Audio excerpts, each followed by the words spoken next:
Tus derechos como pasajero. Overbooking. Pasajeros con destino a sus vacaciones embarquen por la puerta. Oh no, tu avión está completo y no puedes coger tu vuelo. Overbooking. ¿Qué puedes hacer? En caso de overbooking, la compañía deberá solicitar voluntarios que renuncien a sus reservas a cambio de determinados beneficios. ¿Y si nadie renuncia a su reserva? En ese caso, la compañía podrá denegarte el embarque. Eso sí, deberá compensarte económicamente por ello. Pero ¿cuánto tendrá que pagarte? Pongamos un par de ejemplos.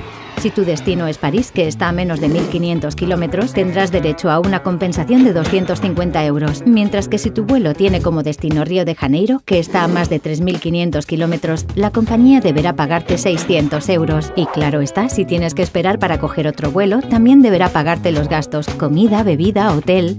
Eso sí, si finalmente llegas a París con solo 2 horas de retraso o a Río de Janeiro solo 4 horas más tarde de la hora de llegada prevista, la cuantía de la indemnización puede reducirse a la mitad. Y recuerda, si te deniegan el embarque, además de la compensación, tendrás derecho al reembolso en 7 días del coste íntegro del billete, o bien que te ofrezcan un transporte alternativo hasta tu destino final tan pronto como sea posible.